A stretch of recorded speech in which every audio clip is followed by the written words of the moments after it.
Hello दोस्तों, मैं प्रदीप शुक्ला आपका स्टडी अड्डा में बहुत बहुत स्वागत करता हूं। उम्मीद करते हैं आप अच्छे होंगे, स्वस्थ होंगे और आपकी तैयारी, आपकी पढ़ाई बहुत ही बेहतरीन तरीके से चल रही होगी। तो आज हम डिस्कस करने वाले हैं CUET का प्रीवियस ईयर का क्वेश्चन पेपर और उसमें भी आपका रीजनिंग, ठीक है ना। जो रीजनिंग के क्वेश्चन पूछे गए थे उनको हम लोग डिस्कस करने वाले हैं प्रॉपर सॉल्यूशन के साथ में, ठीक है ना। जिस टॉपिक से क्वेश्चन पूछा गया है उस टॉपिक को भी हम समझेंगे और क्वेश्चन को कैसे हम आसानी से सॉल्व कर सकते हैं इसको भी हम बहुत अच्छे से जो है आज डिस्कस करने वाले हैं। तो CUET आप सबको पता है कि जो भी इंटर के बाद आपको जो है आगे ग्रेजुएशन करना है तो सेंट्रल यूनिवर्सिटीज के लिए एक एंट्रेंस टेस्ट होता है। CUET का फुल फॉर्म ही होता है सेंट्रल यूनिवर्सिटीज एंट्रेंस टेस्ट, ठीक है ना। तो सेंट्रल यूनिवर्सिटीज के लिए एक टेस्ट होता है जिसमें आपसे जर्नल टेस्ट भी पूछा जाता है। उस जर्नल टेस्ट में आपका रीजनिंग, मैथ और इंग्लिश आता है, ठीक है ना। तो हम डिस्कस करने वाले हैं रीजनिंग के बारे में कि किस प्रकार के क्वेश्चन आपके इसमें पूछे गए थे, ठीक है ना।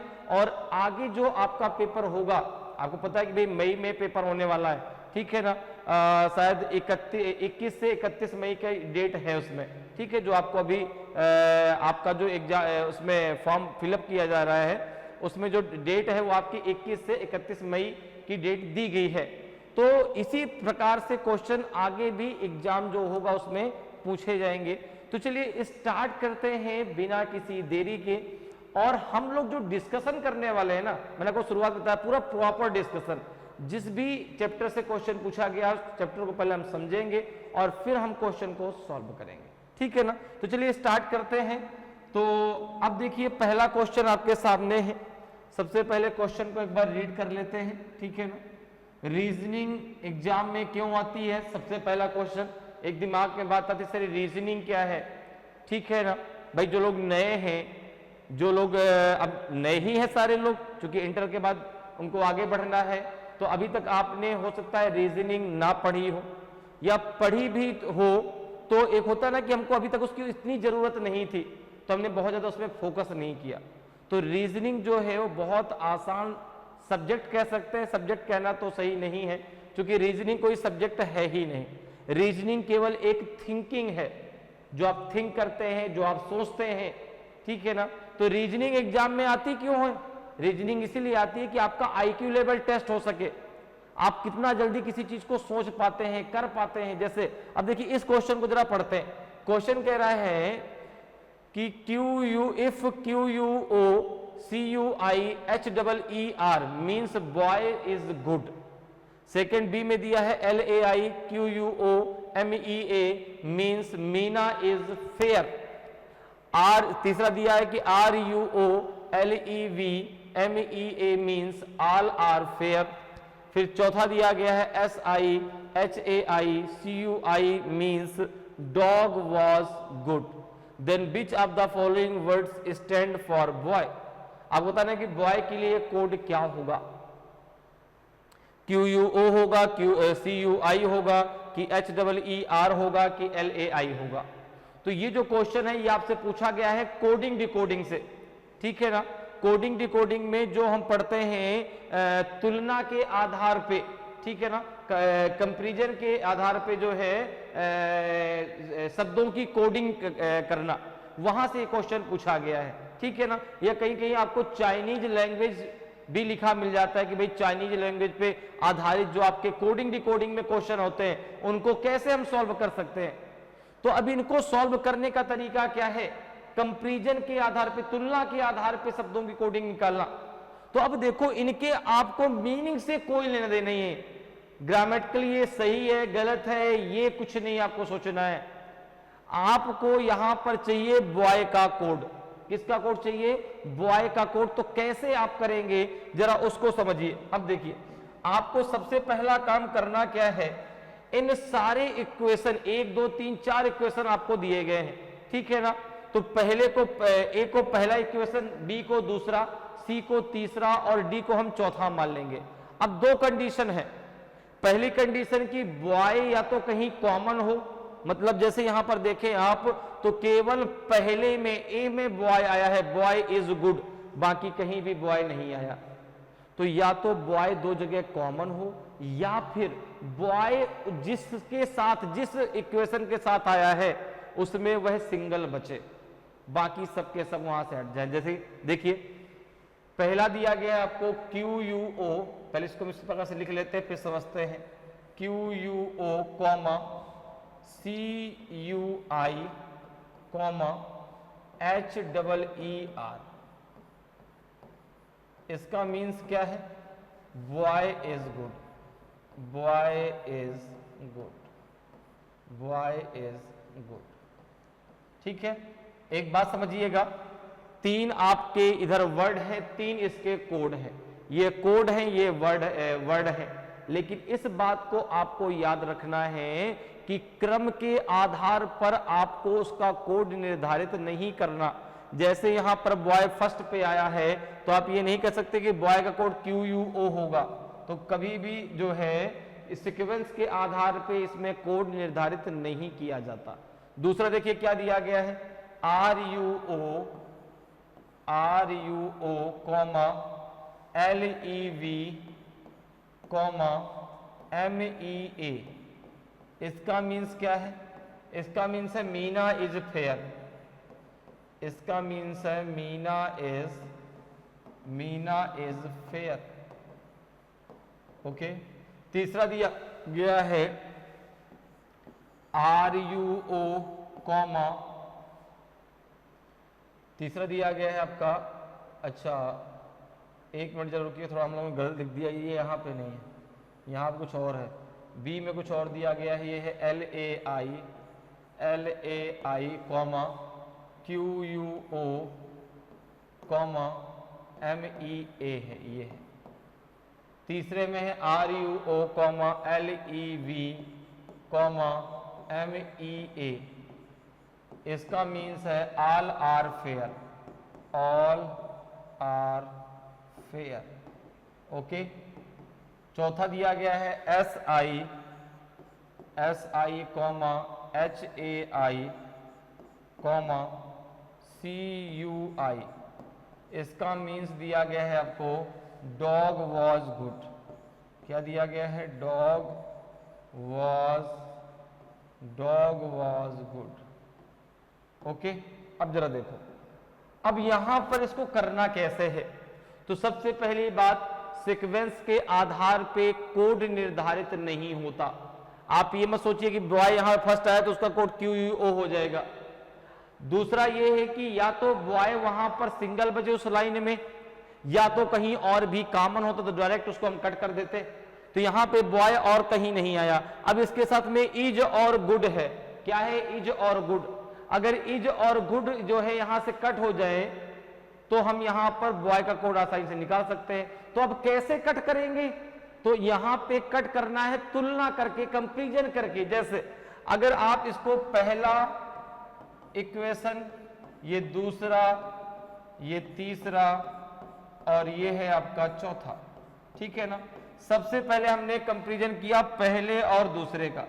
सबसे पहले हमने कंपैरिजन किया फर्स्ट और सेकंड का। सबसे पहले हमने कंपैरिजन किया फर्स्ट एंड सेकंड, ठीक है ना, फर्स्ट एंड सेकंड। अब देखो, जब फर्स्ट सेकंड आपने लिया तो इज से इज क्या हो गया आपका? कैंसिल हो गया। दोनों में इज कॉमन है, तो जो कॉमन है उसको कैंसिल कर दीजिए। तो इज से इज कैंसिल हो गया। इधर कोड में आ जाइए, क्योंकि ये वर्ड है और ये उसका कोड है। तो क्यू यू ओ कॉमन, दोनों में कॉमन है। तो इज के लिए कोड क्या हो गया? Q U O. इज के लिए कोड क्या हो गया? क्यू यू ओ। अगर इज का कोड आपसे पूछा जाता तो डायरेक्ट आप आंसर देते कि क्यू यू ओ होगा। क्लियर है? अब जरा देखो, लेकिन हमें चाहिए बॉय का। अभी गुड बचा हुआ है। अगर आप देखें तो पहला और चौथा अगर हम ले लें, फर्स्ट एंड फोर्थ, फर्स्ट और फोर्थ ले लें, तो उसमें गुड से गुड देखो कैंसिल हो जाएगा। गुड से गुड कैंसिल हुआ। यहां पे कोड में देखो सी यू आई से सी यू आई कैंसिल हो गया। तो गुड के लिए कोड क्या हो गया? सी यू आई। गुड के लिए कोड क्या हो गया? सी यू आई। अब देखिए यहां पर सिंगल बॉयज बचा, सिंगल बॉयज बचा और कोड में क्या बचा, सिंगल बॉयज बचा, कोड में HEER बचा, अर्थात बॉय का कोड कितना हो जाएगा, बॉय का कोड हो जाएगा आपका HEER। बात मेरी समझ में आई, बॉय कोड क्या हो गया HEER, ऑप्शन सी आपका सही आंसर हो जाएगा। अगर इज का पूछा जाता तो इज का कोड क्या होता, इज का होता आपका जो है QUO, गुड का कोड क्या होता CUI, ठीक है ना। अब इसी प्रकार से अगर मुझे फेयर का निकालना है, किसका निकालना है, फेयर का, तो देखो दूसरे और तीसरे में दोनों में आपका फेयर कॉमन है, यहां से फेयर कैंसिल हो जाएगा, MEEA से MEAA कैंसिल हो जाएगा, तो फेयर का निकल के आएगा आपका MEEA। क्लियर है, तो इस प्रकार से आप निकाल सकते हैं। लेकिन ध्यान रखना सीक्वेंस के आधार पे आपको आंसर नहीं देना है कि यहाँ पे सर ये पहले नंबर पे था, पहले नंबर पे ये तो इसका कोड ये हो जाएगा, नहीं, ये गलत है। तुलना के आधार पे करना है, ठीक है ना, पहले कंपैरिजन करना है, या तो वो कहीं और भी आया हो अर्थात वहां पे कॉमन हो, या तो फिर जो है जिस इक्वेशन में वो आया हो उसमें वो सिंगल बचे। जैसे यहाँ पे देखिए इज और गुड आपका उनका दोनों कोड निकल गया, अब बॉय सिंगल बचा तो बॉय के लिए सिंगल इधर क्या बचा HEER बचा, तो बॉय का कोड क्या हो जाएगा आपका HEER। क्लियर है, आगे बढ़ते हैं अगले क्वेश्चन पे आते। देखिए अगला क्वेश्चन देखते हैं भाई क्या है, देखिए अगला क्वेश्चन जरा पढ़ते हैं। अगला क्वेश्चन भी आपका जो है कोडिंग डिकोडिंग पर ही है। क्वेश्चन है कि इफ, अब आपके यहाँ पे भी इक्वेशन दिया गया, फर्स्ट इक्वेशन दिया गया by good orange is coded as BDG, distribute good orange is coded as BCD, okay, orange are red is coded as BEF, then what is the code for red. बताना कि आपको red के लिए code क्या होगा, B होगा, either E और B होगा, आइदर F और B होगा, कि आइदर E और F होगा, कौन सा आपका आंसर सही होगा इन चारों में। तो यहां पर भी देखिए जो क्वेश्चन अभी हम लोगों ने किया है वैसा ही क्वेश्चन ये भी है, ठीक है ना। यहां पर भी हमें किसका कोड निकालना है, रेड का कोड निकालना है। तो सबसे पहले देखो कितने इक्वेशन दिए गए हैं, 3, तो यहां पे हम इसको लिख लेते हैं। पहला दिया गया है आपका by good orange, by good orange, by good orange, इसके लिए कोड क्या है, आपने कहा B, D and G।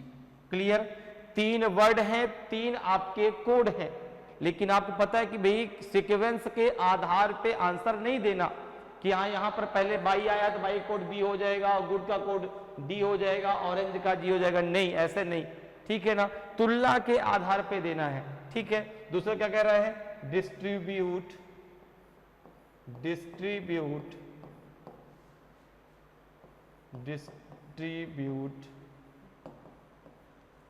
Good orange, इसके लिए कोड क्या है, BCD, B, C and D। Clear. तीसरा है आपका orange are red, orange are red, इसके लिए कोड है आपका B, E और F, ठीक है। इसके कोड को यहां पे लिख देते हैं, कोई दिक्कत नहीं, B, C एंड D, ठीक है। 3 आपके वर्ड है, 3 कोड है, ठीक है। ऐसे ही क्वेश्चन आएगा, ठीक है, कि भाई जितने इधर वर्ड होंगे उतने कोड होंगे। अब आपको ये पता है कि भाई सीक्वेंस के आधार पे हमें आंसर नहीं देना। अब हमसे पूछा गया है रेड, हमसे जिसका कोड पूछा जाएगा ध्यान हमको उसी पर देना है। अब जैसे रेड का पूछा गया तो क्या रेड 2 जगह कहीं आया है क्या, आपने कहा नहीं, रेड अगर बात करें तो केवल तीसरे में आया है।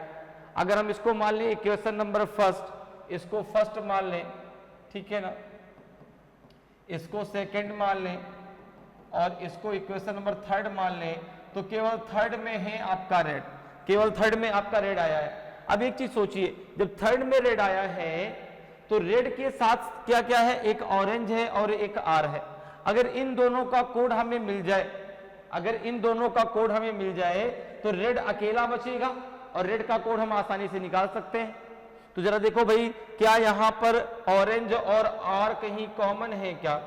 तो आपने कहा कि अगर मैं फर्स्ट और थर्ड ले लूं, अगर मैं फर्स्ट और थर्ड ले लेता हूं, तो फर्स्ट और थर्ड में ऑरेंज से ऑरेंज कैंसिल हो गया। कोड में देखिए क्या कैंसिल होगा, तो आपने कहा बी से बी कैंसिल हो गया, तो ऑरेंज के लिए कोड क्या हो गया? बी हो गया।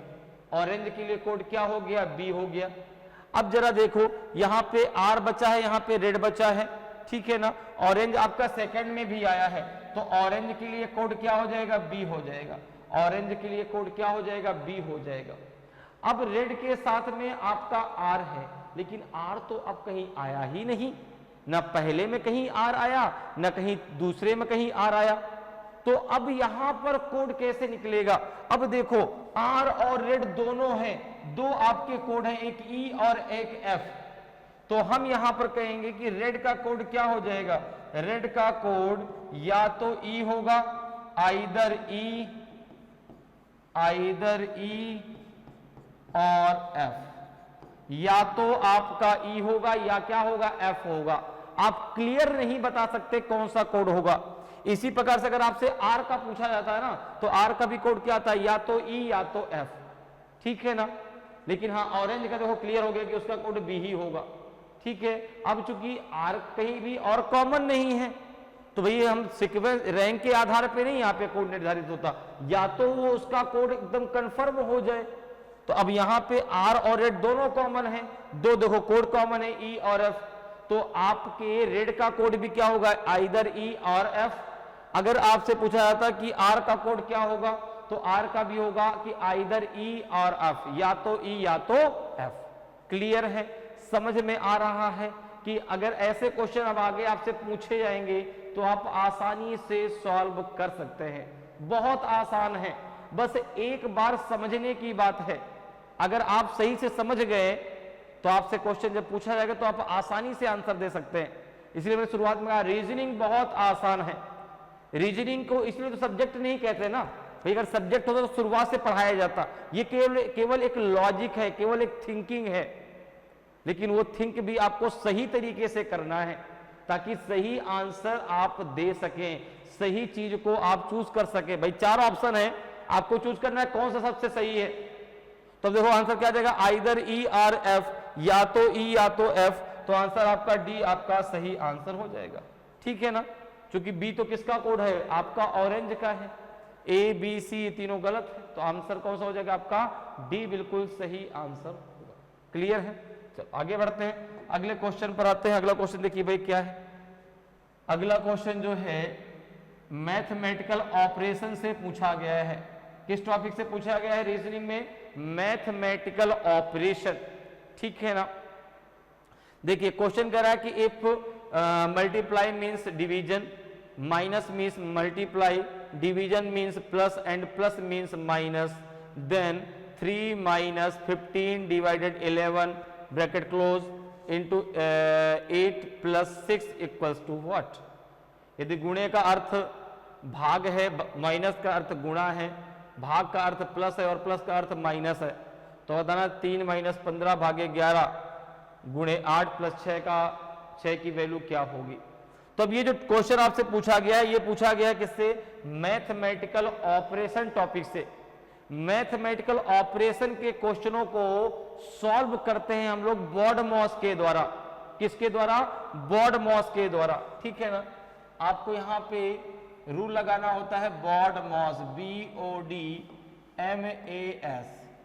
जैसे कि आप मैथ में पढ़ते हैं सिंप्लीफिकेशन, ठीक है ना, प्लस गुणा भाग, ठीक है। तो वहां पे आपको क्या लगाना है? बॉडमॉस। अब बॉडमॉस का फुल फॉर्म क्या होता है जरा उसको समझ लेते हैं। बॉडमॉस, बी का मतलब हो गया ब्रैकेट, बी का मतलब हो गया ब्रैकेट, अर्थात सबसे पहले आप किसको ओपन करेंगे? ब्रैकेट को, ठीक है। बी के बाद फिर आता है ओ का मतलब होता है ऑफ, और ऑफ का मतलब होता है हिंदी में का, और का मतलब होता है मल्टीप्लाई, का मतलब होता है मल्टीप्लाई, ठीक है ना। तो अगर ऑफ लगा है तो ऑफ का मतलब क्या हो जाएगा? मल्टीप्लाई। इसके बाद डी आएगा, डी मतलब हो गया डिवीजन, डी मतलब हो गया डिवीजन, ठीक है ना। फिर m, m का मतलब हो गया मल्टीप्लिकेशन, मल्टीप्लाई। अब आपके दिमाग में एक बात आती है, सर आपने यहां भी मल्टीप्लाई बताया, यहां भी मल्टीप्लाई। अगर ऑफ लगा है, अगर कहीं भी आपका का लिखा है तो उसका मल्टीप्लाई आपका डिवीजन के पहले होगा, लेकिन अगर मल्टीप्लाई का सिंबल लगा है, ठीक है ना, मल्टीप्लाई का सिंबल लगा है तो वो आपका डिवीजन के बाद सॉल्व होगा। क्लियर है। अगर ऑफ लगा है अर्थात का लगा है तो वह डिवीजन के पहले सॉल्व होगा, अगर मल्टीप्लाई का सिंबल लगा है तो वह आपका डिवीजन के बाद किया जाएगा। अब देखो मल्टीप्लाई के बाद फिर क्या आएगा आपका ए का मतलब हो गया एडिशन, ए का मतलब हो गया आपका एडिशन, और एस मतलब हो गया सब्ट्रैक्ट करना, एस का मतलब हो गया सब्ट्रैक्ट, सब्ट्रैक्ट मतलब हो गया घटाना, ठीक है ना। क्लियर है। अब देखो जरा क्वेश्चन आपका क्या दिया गया है, क्वेश्चन दिया गया है 3 माइनस 15 डिवाइडेड 11 मल्टीप्लाई 8 प्लस आपका 6, ठीक है ना। इसकी वैल्यू हमें निकालना है। तो यहाँ पे देखो सबसे पहले क्या ओपन करेंगे, ब्रैकेट। सबसे पहले क्या ओपन होगा, ब्रैकेट ओपन होगा, और ब्रैकेट में भी आपका यहाँ पे जो होगा वो होगा डिवीजन।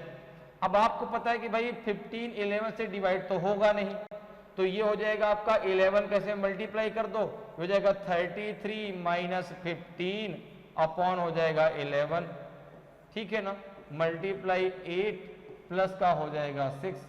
अब देखो 33 से जरा 15 को माइनस कर दो तो 13 में से 5 गए 8, और यहां बचेगा 2 में से 1 गए 1, 18/11 गुणे 8 प्लस का हो जाएगा 6, ठीक है ना। ये कितना हो जाएगा, 18 में 8 का मल्टीप्लाई कर दो तो 18 8 कितना हो जाएगा 144, ये हो जाएगा आपका 144, प्लस कर दो आप 11 में 6 का मल्टीप्लाई तो 66, अपॉन हो जाएगा आपका 11, कितना आ जाएगा आपका 6 4 10, ठीक है ना, और 6 4 10 1 11 और 1 1 2 210/11, ये लगभग आपको कितना आ जाएगा 11 1 कम 11, ये पॉइंट में आएगा लगभग, है ना। कितने में आएगा, पॉइंट में आएगा। किस में आ जाएगा, पॉइंट। अच्छा 1 मिनट जरा रुकिएगा भाई, गलती हो गई, कोई बात नहीं, गलत हो गया। यहां पे पहले क्या करना है, डायरेक्ट सॉल्व नहीं करना, ठीक है, सॉरी, हमने क्या किया, इसको डायरेक्ट सॉल्व कर लिया। डायरेक्ट नहीं, पहले इसको क्या करना है, यहां से सिंबल को बदलना है, ठीक है ना, सिंबल को क्या कर लेना है, बदल लेना है। जैसे कह रहा है कि मल्टीप्लाई का मीन्स क्या है, डिवीजन, तो जहां मल्टीप्लाई है वहां पे डिवीजन लिखना है। फिर आपका दिया है कि माइनस का मीन्स क्या है, मल्टीप्लाई, डिवीजन का मीन्स क्या है, प्लस, प्लस का मीन्स क्या है, माइनस। तो जरा पहले इसके सिंबल बदलिए, डायरेक्ट नहीं इसको सॉल्व करना, पहले इसके सिंबल को बदलना है, ठीक है ना। हमने इसको डायरेक्ट सॉल्व करी तभी तो हमारा आंसर गलत हो रहा था। देखिए जरा कैसे करेंगे, तो सबसे पहले इसके सिंबल को बदलेंगे, तो ब्रैकेट 3। अब देखो माइनस का मीन्स क्या है, मल्टीप्लाई, तो यहाँ पे मल्टीप्लाई लगा दो। डिवीजन का मतलब क्या है, डिवीजन मीन्स है प्लस, तो यहाँ पे प्लस लगा दो। फिर मल्टीप्लाई का मतलब क्या है, मल्टीप्लाई मीन्स डिवीजन है तो यहाँ पे डिवीजन लगा दो। अब प्लस मीन्स क्या है, माइनस, तो यहाँ पे माइनस लगा दो। अब इसको सॉल्व करना है, ठीक है ना, सॉरी उसको नहीं सॉल्व करना था, क्लियर है ना। इसको जब बॉडमॉस तो लगाना है, लेकिन बॉडमॉस लगाने से पहले आपको वहां पर सिंबल को रिप्लेस करना है, ठीक है ना। तो सिंबल को जब रिप्लेस करना है तो माइनस का मतलब क्या है आपका, मल्टीप्लाई है तो यहाँ मल्टीप्लाई लगा दो। डिवीजन का मतलब आपका क्या है, प्लस है तो यहाँ पे देखो प्लस लगा दिया। अब इसको सिंबल को बदलने के बाद अब यहाँ पर बॉडमॉस लगा, तो पहले क्या सॉल्व होगा, ब्रैकेट। ब्रैकेट जब आप सॉल्व करेंगे कितना हो जाएगा आपका, ये 15 3 जा 45 हो जाएगा, 45 प्लस 11 डिवाइडेड 8 माइनस 6, ये कितना हो जाएगा आपका, ये हो जाएगा आपका 6, ये हो जाएगा आपका कितना हो जाएगा, ये हो जाएगा आपका 4 5 1 6 4 1 5, ये हो जाएगा 54 अपॉन हो जाएगा 8, ठीक है ना, माइनस हो जाएगा आपका 6।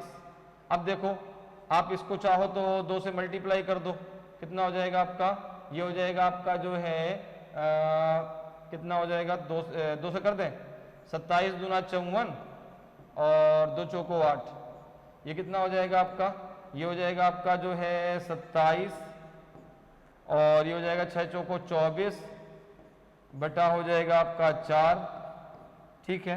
कितना आ जाएगा आपका, ये हो जाएगा आपका जो है 7 में से 4 गया 3, 3 बटा 4 आ जाएगा। तो ये पॉइंट में आएगा 0.75 करके। क्लियर है, समझ में आ गया। तो करना क्या है आपको, सबसे पहले सिंबल को बदलना है।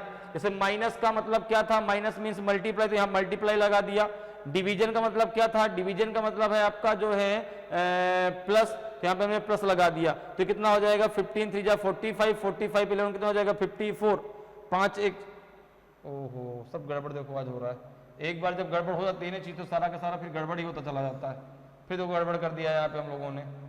ये हो जाता है 56, हम लोग जोड़ा है 54, ये हो जाएगा 56 डिवाइडेड 8 माइनस 6, तो ये हो जाएगा आपका 7 माइनस 6, तो ये आ जाएगा आपका 1। कितना आ जाएगा आपका 1 आ जाएगा। क्लियर है, कितना आ जाएगा आपका 1 आ जाएगा। तो ऑप्शन बी आपका सही आंसर होगा, ऑप्शन बी आपका सही आंसर होगा। जब कोई चीज एक बार गलत हो जाए तो पूरा गलत ही होता चला जाता है, ठीक है ना। पहले हम लोगों ने क्वेश्चन गलत किया, फिर इसके बाद कैलकुलेशन ही गलत हो रहा है, ठीक है। वहां पे हमको रखना चाहिए 56 और हम लग रहे थे 54। तो यहाँ पे देखो 56 आ जाएगा, कितना आ जाएगा 7 माइनस कितना आ जाएगा आपका 1, तो ऑप्शन बी आपका सही आंसर होगा, ठीक है। आपको समझ में आ गया कैसे करना है। सबसे पहले जब भी आपका जो है मैथमेटिकल ऑपरेशन का क्वेश्चन आता है, आपको यहाँ पर बॉड मॉस लगाना है, लेकिन बॉड मॉस लगाने से भी पहले आपको सिंबल को बदलना है। किसको बदलना है, सिंबल को, ठीक है ना। जैसे यहाँ पे हम लोग ने सिंबल बदल के ये नया इक्वेशन बनाया, अब इसको सॉल्व करना है, इसमें लगाना है आपको बॉड मॉस, ठीक है ना। तो सॉल्व करने में कितना आ जाएगा आपका 1, तो ऑप्शन बी आपका सही आंसर होगा। क्लियर, आगे बढ़ते हैं, अगले क्वेश्चन पे आते हैं। अगले क्वेश्चन का आंसर बताएं, अगले क्वेश्चन का देखिए आंसर बताइए। अब ये जो क्वेश्चन है ये है आपका जो है, ये क्वेश्चन आपसे पूछा गया है क्लासिफिकेशन। किस टॉपिक का क्वेश्चन है, ये क्वेश्चन है आपका क्लासिफिकेशन का। यहां पे आपको बताना है कौन सा अलग है, कौन सा भिन्न है, बताइए भाई। Choose out the odd word, विषम शब्द का चयन कीजिए। पहला दिया गया है carrot, beans, grapes and bananas. बताइए इनमें से कौन सा अलग है, ठीक है ना। क्वेश्चन किस प्रकार से आता है कि अगर यहाँ पे 4 ऑप्शन दिए गए हैं तो आपसे क्वेश्चन कहेगा कि इन 4 में से 3 किसी प्रकार से समान है, ठीक है ना। इन 4 में से 3 किसी प्रकार से समान है, अर्थात वे अपना एक ग्रुप बनाते हैं। कौन सा एक है जो इस ग्रुप से अलग है, उसकी आपको पहचान करना है। तो बताइए भाई इसमें कौन सा अलग आएगा, कैरेट अलग होगा, बीन्स अलग होगा, कि ग्रेप्स अलग होगा, कि बनाना अलग होगा। ए बी सी डी में से कौन सा, जो अलग है वही आंसर है, जो अलग है वही आपका आंसर है। तो आपने कहा कि यहां पे जो अलग होगा वो आपका बीन्स होगा। क्या होगा, बीन्स होगा, क्योंकि इसको कच्चा खाया जा सकता है, सॉरी इसको कच्चा नहीं खाया जा सकता। Not eaten raw, not eaten raw, इसको कच्चा नहीं खाया जा सकता। और बाकी जो है आपका, बाकी जो कैरेट है और आपका ग्रेप्स है ना, और बनानास है, और बनाना है, इसको आप कच्चा खा सकते हैं, इसको आप कच्चा खा सकते हैं। कच्चा का मतलब हो गया यहां पर कि बिना पकाए, ठीक है ना, उसको काट करके छौंकने की, पकाने की जरूरत नहीं है, आपने लिया और खा लिया, ठीक है ना। लेकिन जो बीन्स हैं, सब्जियां हैं, उनको तो भाई पकाना ही पड़ेगा, बिना पकाए आप नहीं खा सकते। ऐसा तो नहीं कि बीन्स लाए और भाई डायरेक्ट जो रोटी में लगाया खा गए, ऐसा नहीं हो सकता ना। बाकी जो है ग्रेप्स आप कच्चे खा सकते हैं, पेड़ से तोड़कर डायरेक्ट खा सकते हैं। पकाने का मतलब यहां जो है उसके पकने से नहीं है, पकाने का मतलब यहां खाना बनाने से, ठीक है ना। तो जो है यहां पर जो बीन्स हैं उनको हम कच्चा नहीं खा सकते, बाकी जो आपके कैरेट हैं, ग्रेप्स हैं और बनाना है, इनको हम जो है कच्चा खा सकते हैं। और इसीलिए यहां पे जो अलग है वो है आपका बीन्स। यहाँ पे जो अलग है वो है आपका बीन्स अर्थात फलियां। फलियां बाकी से क्या है आपकी अलग है। क्लियर है? तो ऑप्शन बी आपका सही आंसर होगा। अगला है आपका ल्यूकोडर्मा। दूसरा दिया है कि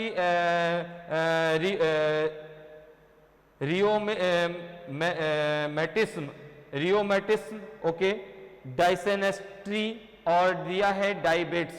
ठीक है, ल्यूकोडर्मा गठिया है, पेचिस है और मधुमेह है। ठीक है, मेरी थोड़ा सा इंग्लिश कमजोर है, आपकी अच्छी है, तो आप सही से उसको पढ़ लीजिएगा। ठीक है, और मुझसे तो भाई जो बना हुआ मैं पढ़ रहा हूं। ठीक है, तो यहां बताइए कौन सा अलग है?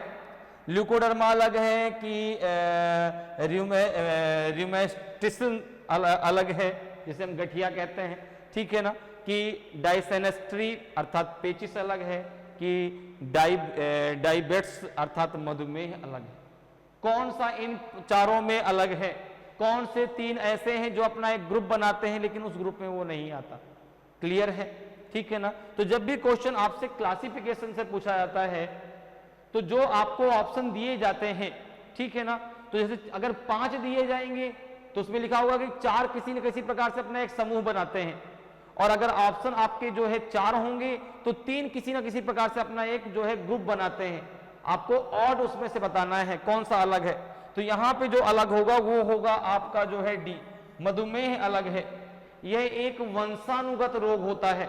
ये क्या होता है? ये आपका वंशानुगत रोग होता है। ये जो है आपका वंशानुगत रोग है। ठीक है ना, यह एक आपका वंशानुगत रोग है। वंशानुगत मतलब हो, जैसे मुझे है, ठीक है ना, तो मेरे बेटे को हो जाएगा। क्लियर है? तो ये एक वंशानुगत रोग है, बाकी ये नहीं है, इसीलिए जो है आपका मधुमेह अलग है। क्लियर? चलिए आगे बढ़ते हैं, अगले क्वेश्चन पर आते हैं। अगले क्वेश्चन का आंसर बताएं। अगले क्वेश्चन को जरा पढ़ें और इसका आंसर दें। ये भी क्वेश्चन आपसे जो है पूछा गया है, किसमें? क्लासिफिकेशन में। किसमें पूछा गया? क्लासिफिकेशन में। तो जरा क्वेश्चन को एक बार रीड करिए और क्वेश्चन को जरा पढ़िए। ठीक है ना, पढ़ने के बाद फिर क्वेश्चन का आंसर देने की भरपूर कोशिश करें, सही आंसर दें, क्योंकि क्लासिफिकेशन में अक्सर होता है कि हमसे आंसर गलत हो जाता है। क्योंकि भाई देखो लॉजिक है, ठीक है ना, लॉजिक की बात है।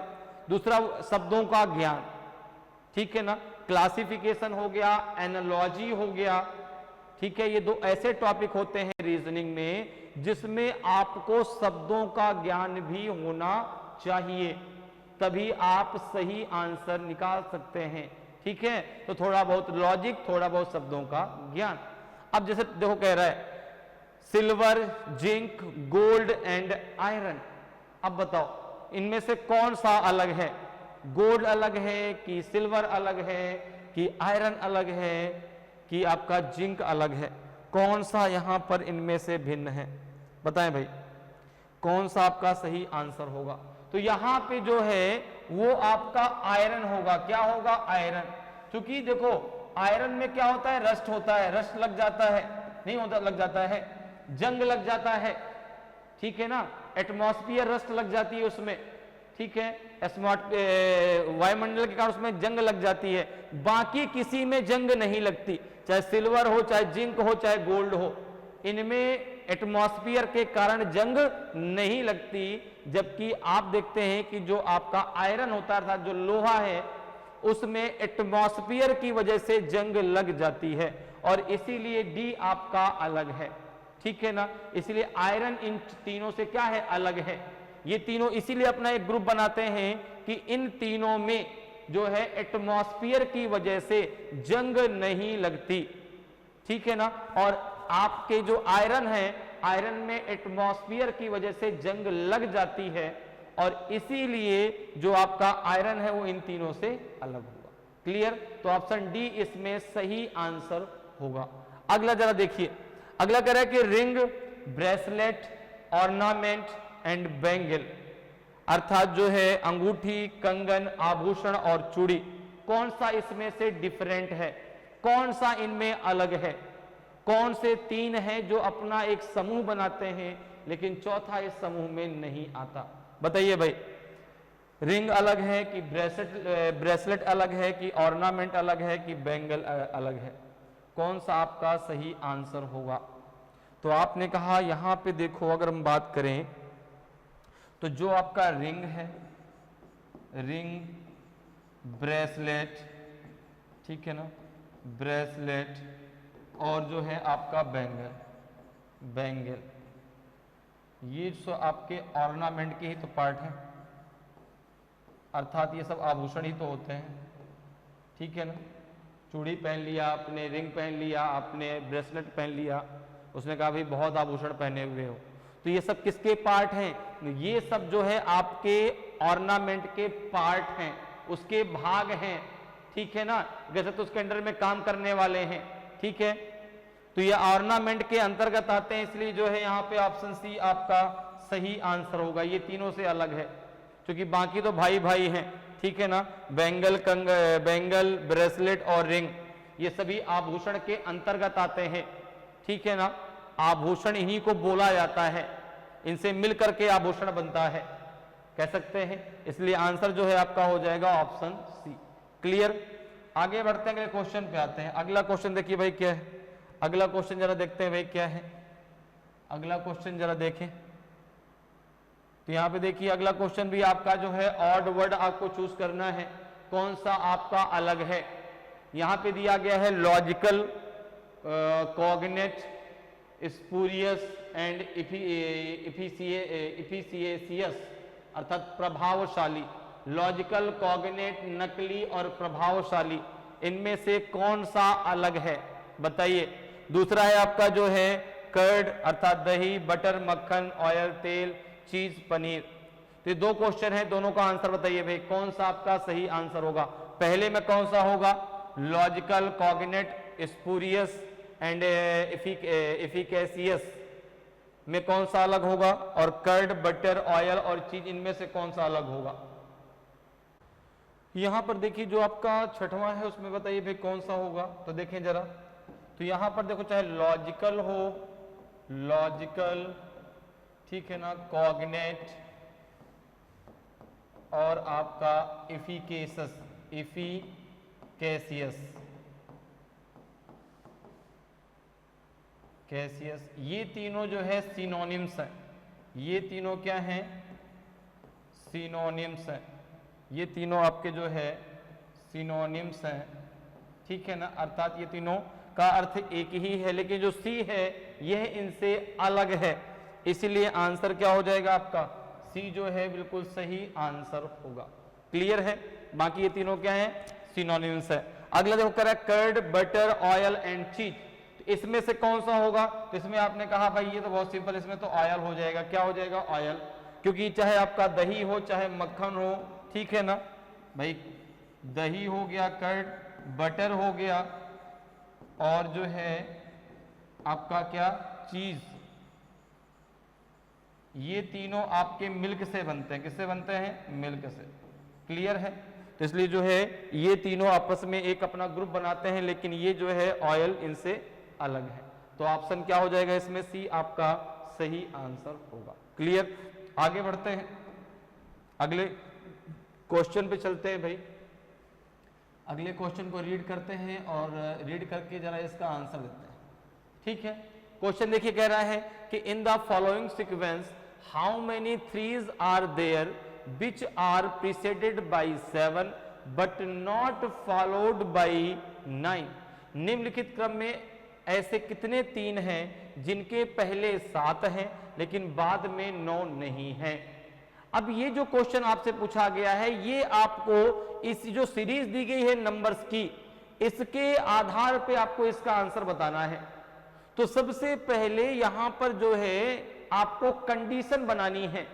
अब देखो ये पूरी एक नंबर की सीरीज दी गई, 2 4 7 3 9 6 5 7 3 8 5 4 3, ये करके पूरा 3 5 4 तक ये पूरी एक नंबर की सीरीज दी गई है। अब आपको इसमें क्या बताना है? कितने ऐसे तीन हैं, ठीक है ना। तो सबसे पहले आप क्या करेंगे, यहां पे उसकी जो कंडीशन दी गई उस कंडीशन को यहां पे बना लीजिए। तो कंडीशन दी गई है कितने ऐसे तीन हैं जिनके पहले 7 हैं लेकिन बाद में 9 नहीं है। इसका मतलब बीच में 3 होना चाहिए, ठीक है ना, पहले 7 होना चाहिए लेकिन बाद में 9 नहीं होना चाहिए। ठीक है ना, जिनके पहले 7 है लेकिन बाद में 9 नहीं है। ऐसे कितने 3 हैं इस दी गई सीरीज में, ये आपको निकालना है। तो आप देखिए सीरीज जो आपको दी गई है वो है आपकी 2 4, वो है आपकी 2 4 7 3 9 3 9 6 5 7 3 8 5 4 3 6 7 3 5 3 5 4 1 4 1 9 3, ठीक है ना, 8 7 9 3 8 7 3 9 6 4 5 2, ठीक है ना, 4 5 2 3 9 7 3 5 4। ओके, ये आपको लिखने की जरूरत नहीं है, तो मैंने आपको समझाने के लिए लिख लिया है, ठीक है ना, आपको एग्जाम में डायरेक्ट कर देना है, ठीक है। तो हाँ, लेकिन कंडीशन जरूर बना लीजिए। कंडीशन कह रहा है कि ऐसे कितने 3 हैं जिनके ठीक पहले तो 7 हैं लेकिन बाद में 9 नहीं है। अब जरा देखो यहाँ पे, अगर हम बात करें तो फर्स्ट तो आपका ये नहीं होगा। ये क्यों नहीं होगा? 7 तो है लेकिन बाद में 9 हो, 9 के लिए मना किया है कि नहीं भाई 9 से 3 की दुश्मनी है, शत्रुता है उससे, तो 9 उसके बगल में नहीं बैठना चाहिए, जबकि यहाँ पे तो बैठा है, इसलिए ये तो नहीं हो सकता। जरा आगे बढ़ते हैं, देखो यहाँ पे आया, ये हो जाएगा, देखो ये हो जाएगा, क्योंकि 3 के पहले 7 तो है लेकिन बाद में 9 नहीं है। 9 के अलावा और कोई नंबर हो सकता है तो 8 है, 8 से कोई प्रॉब्लम नहीं है उसको। आगे जरा देखो, यहाँ पे 3 है, 3 तो है लेकिन ना तो पहले आपका 7 है, बाद में 9 तो होने नहीं चाहिए, पहले 7 नहीं तो ये तो 3 होगा नहीं। एक 3 ये हो जाएगा, देखो पहले 7 है बाद में 9 नहीं है। यहाँ पे देखो, यहाँ पे 3 तो पहले 7 नहीं है, यहाँ पे आपका है लेकिन बाद में 9 है, ठीक है ना, बाद में 9 है, ये नहीं हो सकता। यहाँ पे देखो आपका 3 है लेकिन पहले 7 नहीं है, ये 3 ये आपका हो जाएगा। यहाँ पे पहले 7 है बाद में 9 नहीं है, तो कितने 3 ऐसे हैं? तो देखो आपका 1 2 और ये आपका 3, तो 3 ऐसे हैं, ठीक है ना। 3 कितने ऐसे हैं? 3 ही तो हैं, ठीक है ना। तो ऐसे 3 हैं जिनके ठीक पहले 7 है बाद में 9 नहीं है। तो ऐसे 3 कितने हैं? 3 है। तो ऑप्शन सी आपका सही आंसर हो जाएगा। क्लियर, समझ में आ रहा है? तो यहां पे आंसर क्या हो जाएगा? ऑप्शन सी आपका सही आंसर होगा। क्लियर, आगे बढ़ते हैं, अगले क्वेश्चन पे आते हैं। अगले क्वेश्चन को जरा रीड करिए भाई, अगले क्वेश्चन को जरा रीड करते हैं और उसको भी हम लोग सॉल्व करने की कोशिश करते हैं, ठीक है। देखिए क्वेश्चन कह रहा है कि introducing a girl, John said her mother is the only daughter of my mother in law, how is John related to that girl. John ने एक लड़की का परिचय देते हुए कहा कि उसकी मां मेरी सास की इकलौती बेटी है। जॉन का उस लड़की से क्या संबंध है? जॉन उसका अंकल है, जॉन उसका फादर है कि ब्रदर है कि हस्बैंड है? बताइए भाई। अब ये क्वेश्चन आपसे पूछा गया ब्लड रिलेशन अर्थात रक्त संबंध। अब आपको पता है कि भाई ब्लड रिलेशन में जो मेन कॉन्सेप्ट है वो जेंडर का, जब तक जेंडर डिफाइन नहीं तब तक रिलेशन डिफाइन नहीं। Gender define, relation define. तो जैसे ही बात जेंडर की आती है तो रिलेशन केवल 2 जेंडर के बीच होता है, मेल और दूसरा फीमेल, ठीक है ना, मेल और फीमेल। मेल के लिए हम सिंबल यूज करते हैं प्लस, फीमेल के लिए यूज करते हैं माइनस। रिलेशन आपका 2 वर्गों में बंटता है, एक मां वर्ग में और एक पिता वर्ग में, ठीक है ना। भाई जब धरती पर आप अवतरित हुए तो आपने 2 लोगों को जाना, एक अपने पिता को जाना, एक अपनी मां को जाना, ठीक है ना। तो एक रिलेशन पिता वर्ग में चला गया, अंकल का रिलेशन है, आंटी का रिलेशन है, ठीक है ना, अंकल आंटी। अब इंग्लिश में बुआ को भी आंटी ही कहते हैं, ठीक है ना। हिंदी में हम लोग अलग अलग से कहते हैं कि भाई बुआ है, फूफा है, ठीक है ना, चाचा है, चाची है, ठीक है। तो एक रिलेशन पिता वर्ग में चला गया, ठीक है, ग्रैंड मदर, ग्रैंड फादर, दादा दादी हो गए। और एक रिलेशन मां वर्ग में चला गया, जहां पर मौसी, मामा, वहां पर भी मौसी के लिए आंटी आएगा, ठीक है ना। मामा के लिए मैटरनल अंकल, मैटरनल आंटी मतलब मामी, ठीक है ना। ग्रैंड फादर, ग्रैंड मदर मतलब नाना नानी। तो 2 पार्ट में रिलेशन डिवाइड हो गया, ठीक है ना। आप क्या लगेंगे अपने दादा दादी के? ग्रैंड डॉटर या ग्रैंड सन, ठीक है। लड़की है तो ग्रैंड डॉटर, लड़का है तो ग्रैंड सन लगेगा, ठीक है। अब जरा देखो एक चीज जरा समझो, तो मेल के लिए क्या लगाएंगे? प्लस, फीमेल के लिए क्या लगाएंगे? माइनस। और एक बात आती है जनरेशन की, किसकी बात आती है? जनरेशन की बात आती है। तो आपको पता है कि जब जनरेशन की बात होती है तो जनरेशन या तो इक्वल है, इक्वल मतलब समान जनरेशन, और एक जनरेशन में गैप भी हो सकता है। जैसे मैं बात करूं अपनी, तो इक्वल जनरेशन को हम इस लाइन के द्वारा दर्शाते हैं और जनरेशन गैप को हम इस लाइन के द्वारा दर्शाते हैं। जैसे मैं अपनी बात करता हूं, मेरा अगर भाई है, मेरी बहन है, चाहे मुझसे छोटी हो चाहे मुझसे बड़ा हो, वो मेरी जनरेशन का है, ठीक है ना, वो मेरी जनरेशन का है। लेकिन अगर मेरे पिता की बात हो जाए तो मुझसे एक जनरेशन ऊपर है, मेरे भतीजे की बात हो जाए, ठीक है ना, तो वो क्या है, वो मुझसे एक जनरेशन नीचे होगा, ठीक है ना, समझ में बात आ रही है। तो ये जनरेशन इक्वल, ये जनरेशन गैप, ठीक है ना। भाई बहन एक जनरेशन के हैं, सिस्टर और जो ब्रदर हैं, चाहे वो छोटे हों चाहे वो बड़े हों, वो एक जनरेशन में आएंगे। लेकिन मेरे सन की बात हो, मेरे डॉटर की बात हो तो मुझसे एक जनरेशन नीचे है, मेरे फादर की बात हो तो मुझसे एक जनरेशन ऊपर, मेरे जनरेशन के नहीं है। तो जनरेशन इक्वल को इस सिंबल से, साइन से, और जनरेशन गैप को इस साइन से हम दर्शाते हैं। क्लियर है? दूसरा एक रिश्ता होता है डबल पी, या कह सकते हैं पी स्क्वायर का, ठीक है ना। पी फॉर पति, पी फॉर पत्नी, अर्थात पति पत्नी का रिश्ता। और ब्लड रिलेशन में यही एक रिश्ता ऐसा है जिसमें यदि किसी एक का जेंडर डिफाइन है तो दूसरे का अपने आप डिफाइन कर सकते हैं, बाकी कोई रिलेशन ऐसा नहीं है। जैसे अगर मैं कहूं, और एक चीज, पति पत्नी के रिलेशन को हम इस डबल लाइन के द्वारा दर्शाते हैं। और अगर कह दिया जाए कि ए हस्बैंड ऑफ बी, तो आप कहेंगे B is the wife of A, ठीक है ना।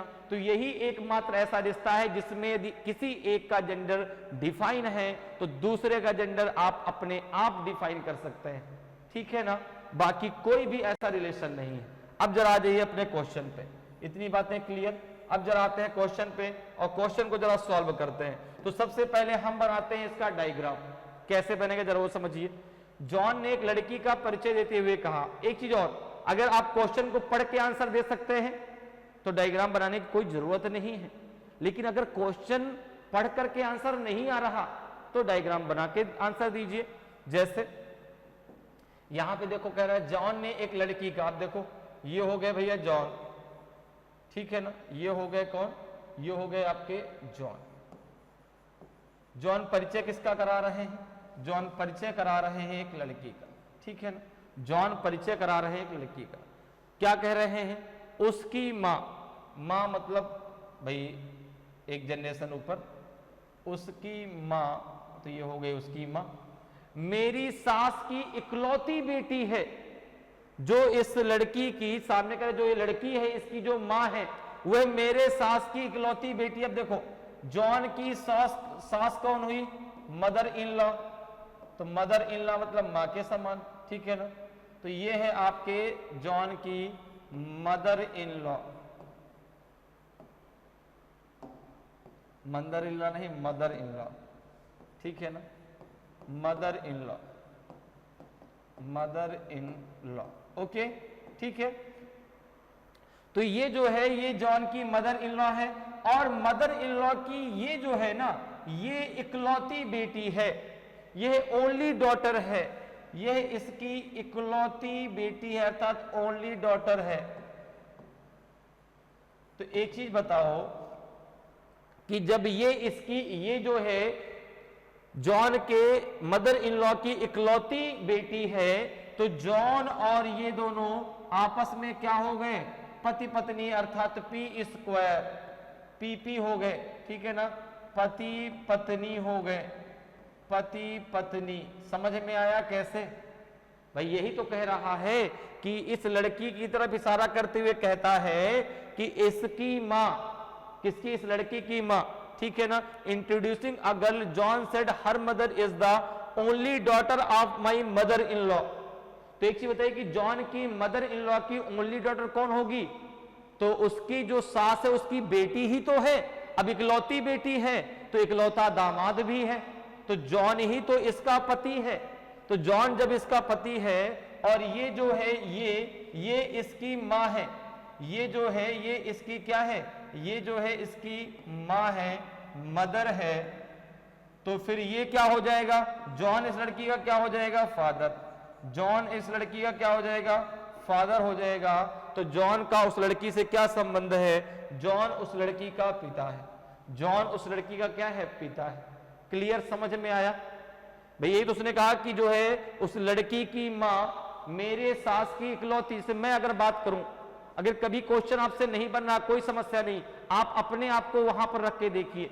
अगर मैं कहता, मैं जो है सामने एक तस्वीर टंगी है, कोई लड़की खड़ी है, उसके बारे में मैं आपको इंट्रोड्यूस करा रहा हूं कि इस लड़की की माँ मेरी सास की इकलौती बेटी है, तो आप क्या कहेंगे कि सर आपकी जो सास है, ठीक है ना, वो आपके पत्नी की माँ है, और जो आपकी पत्नी की जो माँ है उनकी इकलौती बेटी आपकी पत्नी ही तो हुई, ठीक है ना। क्योंकि भाई जब इकलौती बेटी है तो इकलौता दामाद भी तो होगा, ठीक है ना। ब्रदर इन लॉ भी इकलौता ही है, ओनली है। क्लियर। तो भाई जब दोनों ओनली ओनली हैं, इसे दोनों क्या हो गए, पी स्क्वायर हो गए, अर्थात पीपी हो गए। और जब जो है ये दोनों पीपी हो गए, जब ये इसकी माँ है तो ये इनके क्या हो जाएंगे, पिता हो जाएंगे। तो जॉन उस लड़की का पिता है। क्लियर, ऑप्शन बी आपका सही आंसर हो जाएगा। आगे बढ़ते हैं, अगले क्वेश्चन पे आते हैं। अगले क्वेश्चन को जरा देखिए भाई क्या है। अगला क्वेश्चन जरा रीड करते हैं, देखिए, और इसको भी सॉल्व करने की हम लोग कोशिश करते हैं। क्लियर। क्वेश्चन देखिए है आपका कि डायरेक्शन कह रहा है कि find the missing number. Okay, find the missing number in the following, निम्नलिखित में लुप्त संख्या ज्ञात कीजिए। अब यहां पर आपको ये ट्रायंगल दिया गया है, यहाँ पे 3 है और ये 9 है, ठीक है ना। अच्छा ये दिख नहीं रहा ना, अच्छा मैं इधर बना देता हूँ, कोई दिक्कत नहीं, दिख नहीं रहा इसमें। देखो भाई यहाँ पे क्या है, यहाँ पे कुछ क्वेश्चन ऐसा है, इस प्रकार से है, यहाँ पे ये 3 है, यहाँ पे 3 है और यहाँ पे 9 है, यहाँ पे भी 9 दिया है। यहाँ पे आपका दूसरा ट्रायंगल है, यहाँ पे 3 है, यहाँ पे 6 है, यहाँ पे 8 है और यहाँ पे 12 है। ओके, तीसरा ट्रायंगल है, यहाँ पे आपका जो है 2 है, ठीक है ना। यहाँ पे क्या है आपका, तो यहाँ पे आपका 2 है। ओके, यहाँ पे 8 है, यहाँ 4 है और यहाँ पे आपका क्वेश्चन मार्क है। आपको बता रहा है क्वेश्चन मार्क की जगह क्या आएगा, 8 आएगा, 4 आएगा, 2 आएगा कि आपका 6 आएगा, क्या आएगा क्वेश्चन मार्क की जगह, आपको ये बताना है। तो यहां पर देखिए कंडीशन ये है कि इन तीनों में एक ही आपका जो है कॉन्सेप्ट लगेगा, जो पहले में लगेगा वही दूसरे में लगेगा, वही तीसरे में लगेगा। अब आपको करना क्या है कि जो बाहर तीनों नंबर लिखे हैं उनमें आप मल्टीप्लीकेशन डिवीजन जो करना चाहे तो कर सकते हैं, लेकिन अंदर वाला नंबर आना चाहिए। जैसे मैंने यहां पे देखा, क्या किया मैंने, अगर मैं इन तीनों का मल्टीप्लाई करता हूं 3 इंटू 3 इंटू 9, तीनों का मल्टीप्लाई कितना हो जाएगा 81, कितना हो जाएगा 81। 81 का अगर मैं स्क्वायर रूट निकालूं कितना आ जाएगा आपका 9, कितना आ जाएगा 9। अंदर देखो 9 रखा है, क्या ये कॉन्सेप्ट सेकंड में लग रहा है क्या, जरा लगाओ। तो 3 इंटू 8 इंटू 6 कितना हो जाएगा ये, तो 8 6 जा 48, 48 3 जा देखो 3 8 जा 24, 144 हो जाएगा, ये हो जाएगा आपका 144। 144 किसका स्क्वायर रूट होता है, तो आपने कहा 144 होता है 12 का, क्योंकि 12 का स्क्वायर होता है 144। तो फर्स्ट में भी लग रहा है, सेकंड में भी लग रहा है, थर्ड में लगा दीजिए। थर्ड में देखो 2 इंटू 8 इंटू 4 कितना हो जाएगा आपका, 8 2 जा 16, 4 जा हो जाएगा 64, और 64 किसका आपका स्क्वायर रूट होता है 8 का, तो इसका आंसर आ जाएगा आपका 8। तो ऑप्शन ए आपका सही आंसर होगा, ऑप्शन ए आपका सही आंसर हो जाएगा। क्लियर, समझ में आया। तो ऐसे क्वेश्चन में क्या है कि आपको जो आपका तरीका लगेगा तीनों में सेम लगेगा, ठीक है ना। अब जैसे ट्रायंगल के बाहर आपके 3 नंबर दिए गए थे, इनका आपको यूज करके अंदर का नंबर लाना था। क्लियर, तो इसका आंसर क्या आ जाएगा आपका 8 आएगा। तो ऑप्शन ए आपका सही आंसर होगा। आगे बढ़ते हैं, अगले क्वेश्चन पे आते हैं। अगले क्वेश्चन को जरा रीड करिए हैं भाई। अगला क्वेश्चन जरा देखें क्या है। अगला क्वेश्चन देखिए लॉजिकल वेन डायग्राम पर आधारित है। किस पे आधारित है? लॉजिकल वेन डायग्राम पर। ठीक है, विच of the following diagram shows the relation amongst English, Greek, Latin? कौन सा आरेख अंग्रेजी, ग्रीक, लैटिन के बीच संबंध को दर्शाता है? तो वे लॉजिकल वेन डायग्राम में जो है वर्डों के बीच के रिलेशन को हम जो है इस सर्कल के द्वारा दर्शाते हैं। ठीक है ना, जिन्हें हम समुच्चय कह सकते हैं। ठीक है, अब देखो यहाँ पे, अच्छा यहाँ पे भी नहीं दिख रहा, देखो यहाँ पे देख लो भाई, पी में दिया गया है आपका इस प्रकार से 3 सर्कल दिए गए। ठीक है ना, ये पी है, और दूसरे में आपके इस प्रकार से सर्कल दिए गए हैं। ठीक है ना, ये आपका क्यू ऑप्शन है। तीसरा आपका तीनों डिफरेंट दिए गए हैं, मैं इस प्रकार से बना देता हूं। ये आपका आर में दिया गया है, और एस में आपको इस प्रकार से बनाया गया है, ये एस है। आपको बताना है कि पी क्यू आर एस में कौन सा आपका सही होगा। ठीक है ना, कौन सा जो है आपका वेन डायग्राम इनके बीच के सही रिलेशन को दर्शाता है? क्या क्या है? English, Greek and Latin. बताइए भाई, पी क्यू आर और एस में से कौन सा आपका जो है सही होगा? तो आपने कहा कि इंग्लिश लैटिन, इंग्लिश, लैटिन और ग्रीक, इंग्लिश, लैटिन और ग्रीक, ये तीनों डिफरेंट लैंग्वेज हैं। ये तीनों डिफरेंट लैंग्वेज है। ये तीनों डिफरेंट लैंग्वेज है, अर्थात तीनों अलग अलग भाषाएं हैं। तीनों का आपस में कोई रिलेशन नहीं है। इंग्लिश अलग भाषा है, लैटिन अलग भाषा है, ग्रीक अलग भाषा है। तो जब तीनों अलग हैं तो यहां पे आंसर क्या हो जाएगा? ऑप्शन सी आपका सही आंसर होगा। जो आर में डायग्राम आपको दिया गया है, तीनों अलग अलग, ये इनके बीच के सही रिलेशन को दर्शाएंगे। तो ऑप्शन क्या हो जाएगा? ऑप्शन सी आपका सही आंसर होगा। क्लियर? आगे बढ़ते हैं, अगले क्वेश्चन पे आते हैं। अगले क्वेश्चन को जरा रीड करते हैं और उसका फिर सॉल्यूशन निकालते हैं भाई क्या होगा। देखिए जरा क्वेश्चन को रीड करिए। क्वेश्चन कह रहा है कि a cube is coloured red on all of its faces, it is then cut into 64 smaller cubes of equal size. Okay, the smaller cubes so obtained are now separated. How many smaller cubes will have at least 2 surface painted with red colour. एक घन के सभी फलकों को लाल रंग से रंगा जाता है, इसके बाद इसे समान आकार के 64 छोटे घनों में काटा जाता है। इस प्रकार प्राप्त छोटे घनों को अब अलग कर लिया गया है। कितने छोटे घनों की कम से कम 2 सतहें लाल रंग से रंगी होंगी? बताइए भाई, 4 होंगी, 18 होंगी, 32 होंगी, 24 होंगी? कौन सा आपका सही आंसर होगा इन चारों में? तो भाई देखो, अब जैसे आपको क्यूब के बारे में पता ही नहीं सर, तो कैसे लगाएंगे हम? ठीक है ना भाई, अगर क्यूब के बारे में पता होगा तभी तो हम लगा पाएंगे। तो मैं आपको कुछ फार्मूलेज बता देता हूं क्यूब में, जिनको आपको याद रखना है और उसके आधार पर आपको इनको आंसर देना है। ठीक है ना, देखो तो सबसे पहले आप याद रखना, अगर कभी भी आपसे स्मॉल क्यूब्स पूछे जाए, ठीक है ना, स्मॉल क्यूब्स, तो इसका होता है आपका n का होल ऑफ क्यूब। ठीक है ना, ठीक है। स्मॉल क्यूब्स का डायरेक्ट आंसर क्या होता है आपका फॉर्मूला? n का whole of cube. Clear? Clear? तो यहां पे जो है स्मॉल क्यूब्स के लिए क्या होता है आपका n का होल ऑफ क्यूब। अगर आपसे कहा जाए जो है यहां पे वन सरफेस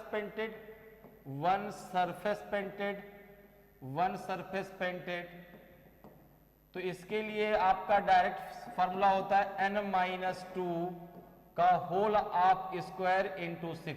6 क्या है? Number of surface. 6 क्या है? Number of surface. अगर बात की जाए 2 सरफेस पेंटेड, अगर आपसे कहा जाए 2 सरफेस पेंटेड, तो ये हो जाएगा आपका n-2 इंटू 12। 12 क्या है? Number of edges.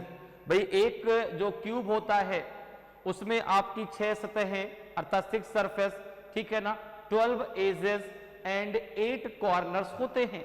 ठीक है, तो अगर आपसे कहा जाए कि वन सरफेस पेंटेड, तो क्या हो जाएगा? n-2 का whole of square into 6। n कहां से निकलेगा आपका जो है, तो n आएगा, n का क्या होता है small cube equal to n का होल ऑफ क्यूब। ठीक है, अब देखो यहां पे जो है अगर हम बात की जाए थ्री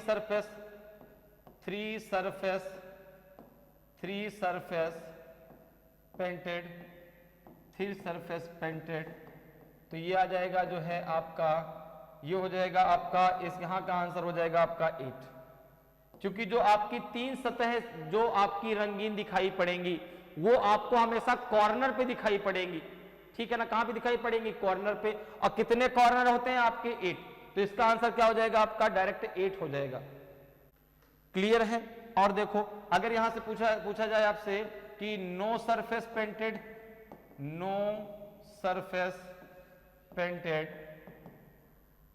पेंटेड, तो ये आ जाएगा आपका n-2 का होल ऑफ क्यूब। ठीक है, और अगर आपसे n की वैल्यू निकालने के लिए कहा जाए तो ये होता है साइड ऑफ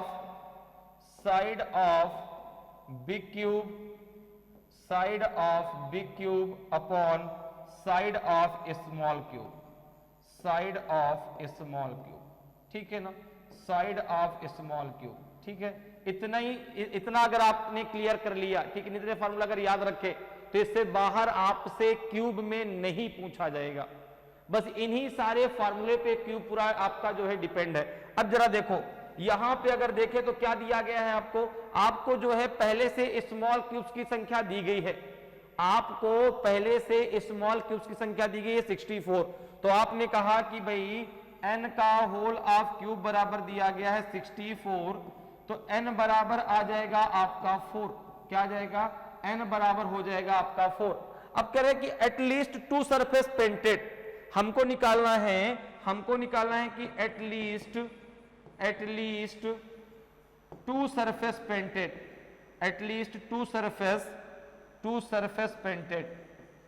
ठीक है ना, 2 सरफेस पेंटेड। तो अब यहां पे देखो एटलीस्ट वर्ड लगा है, अगर केवल पूछता कि 2 सरफेस पेंटेड तो आप डायरेक्ट फार्मूला लगाते हैं n-2 इंटू 12।